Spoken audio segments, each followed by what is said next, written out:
So AI, it's kind of all the rage lately. Yep. So you're probably in high demand. Just from a 30,000 foot level, before we kind of get into this a little bit, just, AI in education, it's probably a big conversation right now. Absolutely. AI is a large-scale conversation in the state of Utah, but also education at large, because this is a transformative technology that allows us to do a lot of things in education quickly and effectively in new ways. And so anytime there's a new technology that comes into education, there needs to be training and help to explore that on how to integrate it appropriately and safely into classrooms. And so that's why it's such a hot conversation right now, because we know it is affecting and has affected major industries, I would say all industries across the globe. We know that our students are going to be entering into careers this year where they're going to be working with non-human companions in their jobs. And so how do we prepare our students for that? And a large chunk of that is preparing them through training and giving teachers resources to support not only their learning so they can understand how to integrate it into their content, their curriculum, whatever they're working with, but then also to prepare students and parents for that as well. I say the genie's out of the bottle. You cannot put this genie back in the bottle, so it's everywhere. So given what you just said, what's the risk if we don't train these students and teachers with this stuff? Yeah, there's multiple risks, but the big thing is AI is growing at an exponential rate. It's a technology that is just going to continue to get bigger and bigger. It's going to grow in both the capacity and for its ability. And so there's going to be tons of uses for it, and there's going to be more and more users of the different capacities as we go forward. And so our students, as they enter the workforce, they're going to be working with these non-human entities to create, to build, to digest data, to do all sorts of things more quickly, but then also more effectively. And so we have to think ahead and prepare our students for those eventualities. And so as we do that, our teachers need to be prepared. So that means training, professional development, time to think that through, time to reevaluate lesson plans, but then also keeping in mind the student relationships, how to best do this with the students that we have in our classrooms. And our teachers are the best judges of that. Right. And then on top of that, it also is to help prepare the larger community, because our students and our teachers are just one facet. We also have parents who also need to understand this technology to become AI literate, to better support the use of the technology in our larger society. Talk to me about this program that you're looking to develop and what it's going to do, who it's going to be for. Yeah, so the program here at Utah State Board of Education is funded through a generous grant from the Intermountain Healthcare, from Intermountain Healthcare, and their focus is to support innovation in schools. And one of the things that we've done here at Utah State Board of Education through our digital teaching and learning program is acquire data from a large group of educators across the state through a survey. So every year the survey is administered in the spring to check different things about technology. We started, the DTL group started looking at artificial intelligence in spring of 2023. And what they found through the survey of thousands of teachers and administrators was that there are big questions around artificial intelligence, some fear, some worries about how it's going to change education.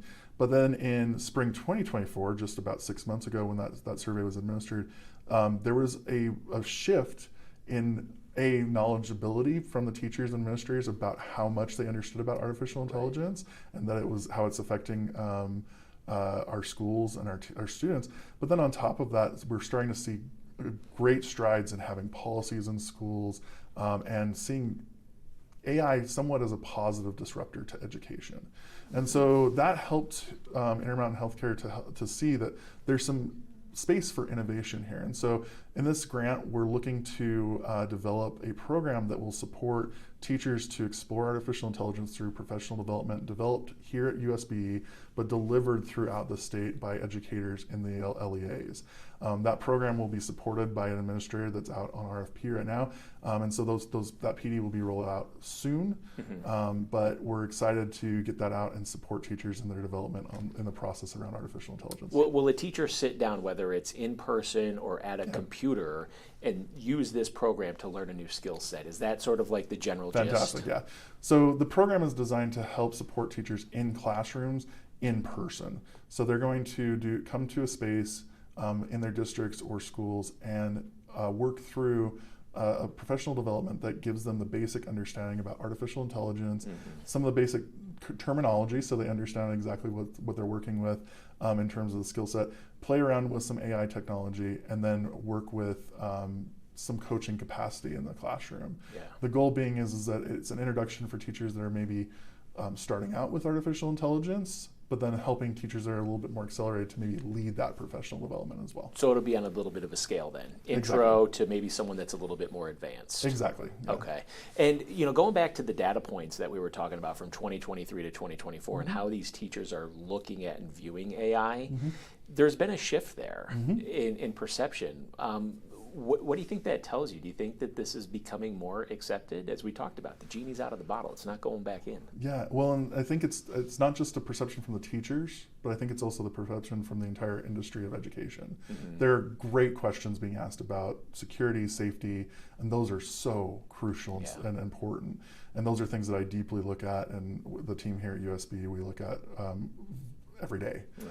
But in terms of the perceptions, there's hope there, and there's excitement around artificial intelligence because teachers have seen that it helps them to support themselves to move quickly through lesson plan development, through working with students in capacities that they may not have been able to previously, or to reach students that they may not have been able to reach previously through language instruction and things like that. And so there's that hope that they're having about this technology, and there's also the capacity that's being built through organizations like USB, Utah Education Network, STEM Action Center, and distributing that to the different districts and schools. And so there's a lot of development towards seeing the technology as a way to support our students in innovative ways. Yeah. So I guess going forward, this is hopefully going to be up and running within the next year. Is that the goal? We're hopefully going to actually have this out within the next month or two. And so the goal being is that we're going to be able to start having distributed PD sometime in the spring. Okay.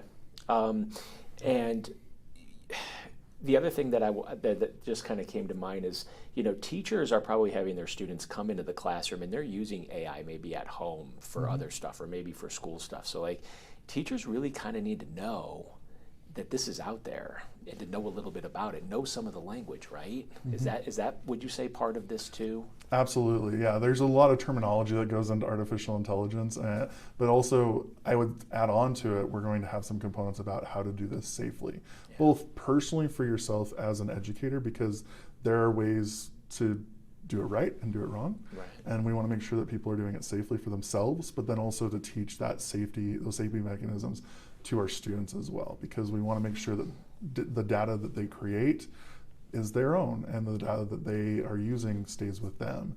And so that's something that's going to be part of this, but then also the different components of artificial intelligence and how those components work together to make the technology happen for us. The last thing we wanted to do is keep the technology in a black box in essence. Sure. And then one of the last questions I had is, looking at the data again, it looks like a lot of the teachers are really starting to accept or be open to learning this stuff. But there will probably be some that say, I don't want this change, I don't get it, I don't understand it. How do we help those folks get through the learning curve?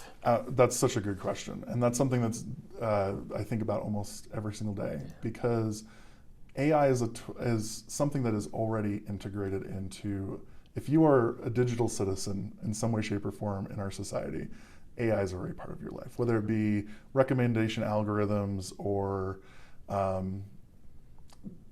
directions, language translation, those sorts of things. AI has long been a part of your life. And so what we have to think about in terms of Gen AI, which is the newer type of AI that we're seeing where it can generate text and images and video, is being able to think through how to do it safely and effectively with students, and how it shifts possible ways to teach our students, and also to prepare them to be AI literate in our society. Yeah, kind of goes back to that point of, this is here, we got to know about it. Yeah. Got to be AI literate. Exactly. Yeah. Anything else that we missed that you want to add? I think we kind of hit all the buckets. I think we hit all the buckets. Okay, cool.